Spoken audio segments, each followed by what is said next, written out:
Bonjour chers amis, bonjour chers jeunes, mes préférés.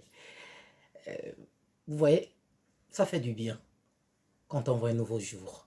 Parce que là, on expérimente encore la grâce de notre Dieu, Dieu qui accorde toujours ses merveilles. Oui, chaque jour, il renouvelle ses merveilles. Si nous sommes encore debout, eh ben, ça veut dire qu'il a jeté son regard bienveillant encore sur chacun de nous. Soyez bénis et que le Seigneur vous garde une fois de plus. Eh ben, je suis en train de réfléchir sur quelque chose. Depuis que le coronavirus est arrivé, en tout cas, les langues se délient. Il y a des inspirations qui s'éclatent. Les gens qui sont capables aujourd'hui d'arriver à un niveau d'imagination que vous ne pouvez pas imaginer. Si bien qu'on reçoit de tout et de partout. Chacun est devenu même médecin. Certains arrivent même à proposer effectivement leur solution, n'est-ce pas, face à ces virus. Il faut prendre ceci, il faut faire ceci, il faut faire cela. D'autres encore essaient un peu de faire des recherches fouillées, si bien qu'ils arrivent à plusieurs conclusions.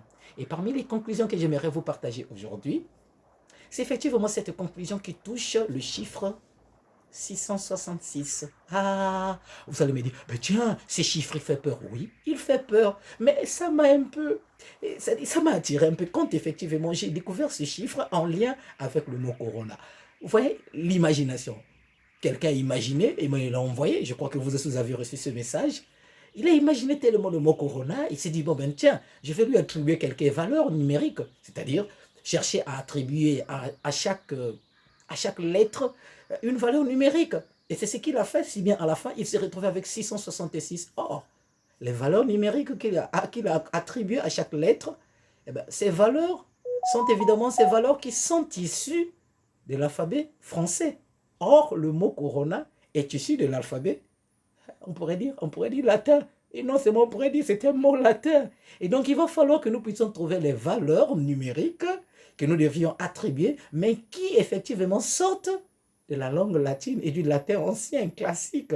Bref, pour dire tout simplement que si on repart effectivement dans le latin classique, on finira par comprendre, évidemment, ça ne va pas donner 666, bref. Mais pour vous dire tout simplement que les gens sont tellement forts, ils sont tellement poussés dans l'imagination qu'ils arrivent à nous faire toutes ces propositions-là. Vous allez me dire, Père Thierry, il y a quand même ces chiffres 666 qui fait peur. Oui.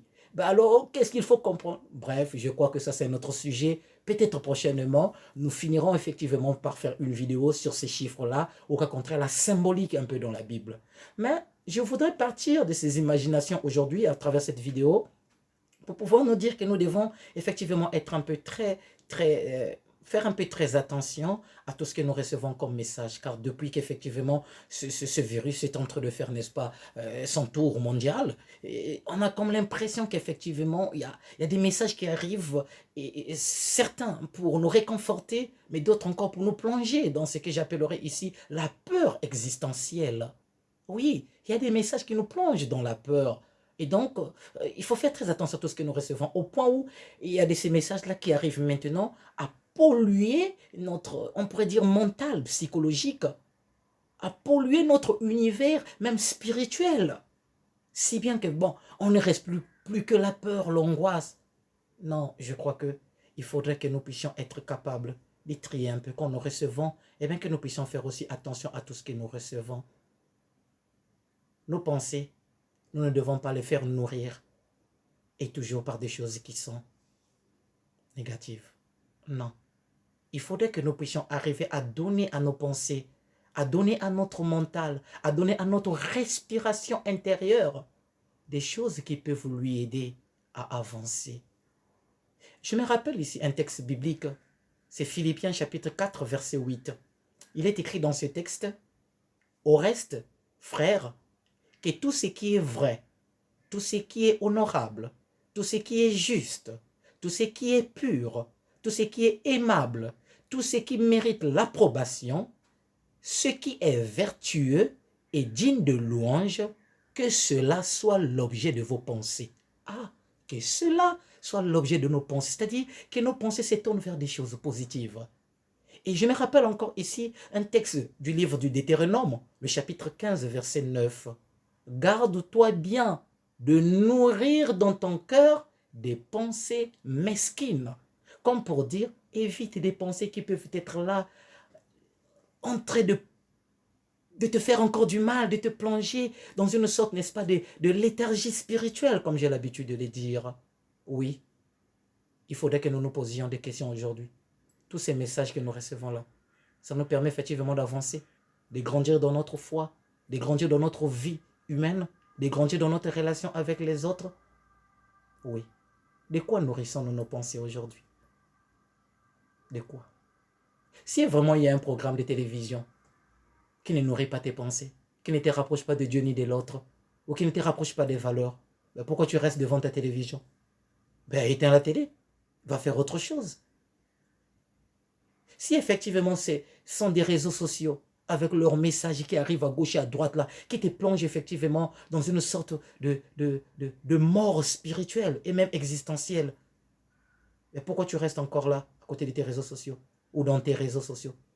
Ben écoute, sors, va faire autre chose, vis autrement, pense la vie du bon côté.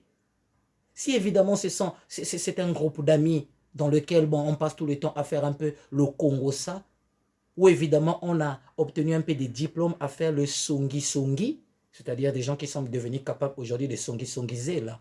Et ben, voilà, et si évidemment tu te retrouves dans ce groupe-là, ben, tu n'es pas obligé, sors. Ça veut dire que tu es en train de polluer ton univers mental, ton univers spirituel avec toutes ces choses-là. Et donc pour nous dire tout simplement que nous devons faire très attention. De quoi nourrissons-nous notre esprit? De quoi nourrissons-nous nos pensées aujourd'hui? De quoi nourrissons-nous notre cœur?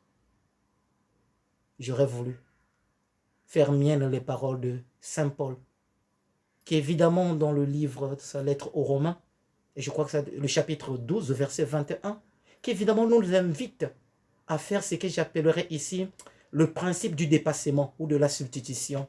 C'est-à-dire, il invite à faire de telle sorte que de notre vie, de notre esprit, sortent un peu des pensées mauvaises. C'est-à-dire qu'on cherche à combattre les pensées mauvaises en les remplaçant par des pensées qui soient positives.